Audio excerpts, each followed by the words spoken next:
Thanks a lot for being here with us, Igor. Thank you, thank you. We are so happy to have you here at the very heart of the Hellfest, big festival, a huge festival. First of all, I just would like to know about the very beginning and how and when did you start playing drums? Well, actually, I started to play drums before I was into rock music and even like thinking about a band. Yeah. I was like very young. 6 years old. I started getting into drumming, and I was really into samba and Brazilian rhythms.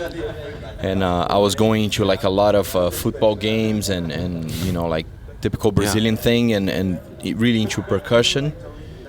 And then I moved to start to learn how to play the drums. And then by the time I was 11 years old, that's when me and Max we start to get into like rock. Yeah. And then we wanted to form a band, and then the whole thing happened. Yeah.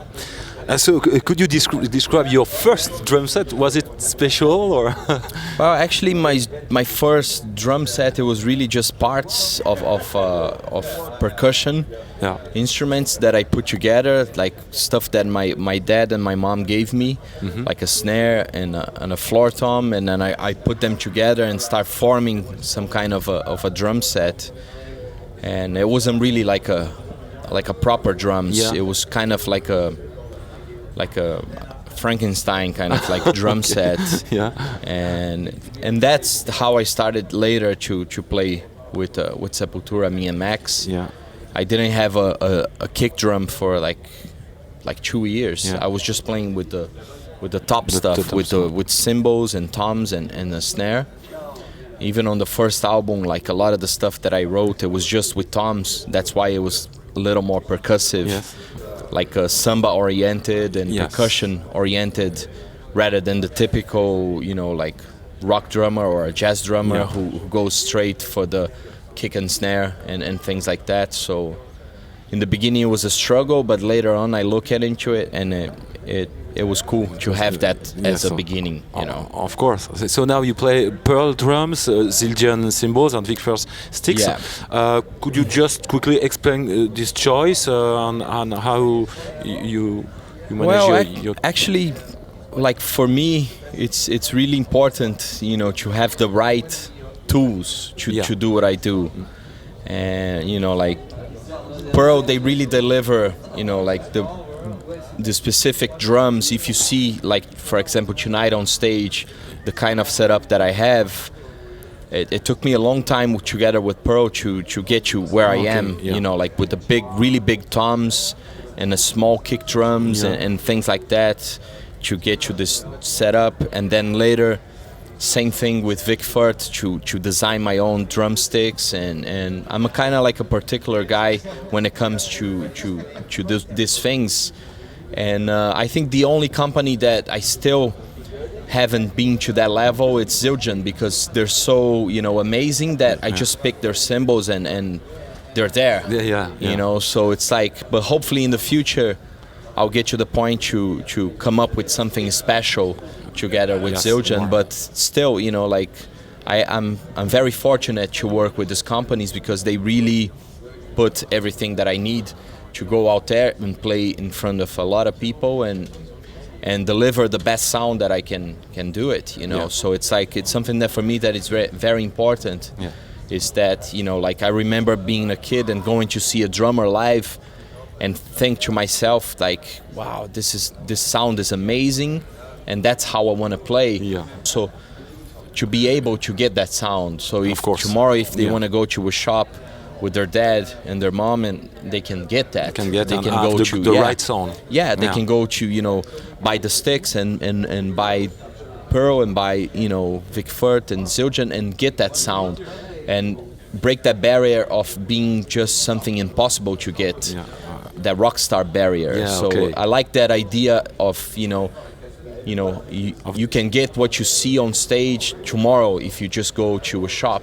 Kind of democratic way. I like that, rather than, you know, becoming that something that impossible to get. I like to have the barrier very close. Very close. Yeah. I like my fans to be able to look me on stage and try to get that as much as possible, you know. Yeah.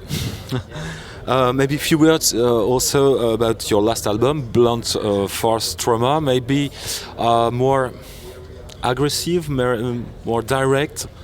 How do you I think work on this album? How yeah, did you work? I like to describe it as a very raw album. You know, that's how me and Max wanted to do it. Something very raw with a raw power. It was very. That's how we wanted to present the album as something very simple. Also, that's something that you listen to it and it's very in your face without a lot of gimmicks, a lot of tricks. Almost like as if you have the band playing in a room, and you're there also today with the technology. It's possible to do so many layers and layers of recordings, on top of things. We wanted to do kind of like the opposite, just record as raw as possible. And also the writing, it was kind of like done in that way. The music is very simple, very minimalistic in a way, like the drumming. I wanted to do as simple as possible, with very few drum rolls and very the construction is very simple also. Yeah. So we can say that when we hear the studio album, we tonight will hear the nearly the same on the stage. It's a stage album, no? It is, but also I have to say that live, it's almost like we have that with 10 Red Bulls on top of it. So it's a lot faster, and it has a lot of. It's impossible to get that energy live in the studio. Of course. It's like, I also like that there's a lot of mistakes live that I like. Like every night is a little different. Yeah. I hate when I go see a band and it's exactly like the CD. For me, it's boring. I'll listen to the CD. I think that's what the people want to hear when they see a band on stage. And it also feeds from day to day. If the crowd is very energetic, the show will get more energetic. And of course, we don't expect every night to be like that. Yeah. So just to conclude, maybe a few words for the Hellfest community. We're very happy to be here again. We played Hellfest before, and we're here again, and hopefully that we can keep coming back and bringing more, aggressive music here. And thank you for having us. Thank you very much, Igor. Thanks for your time. Thanks.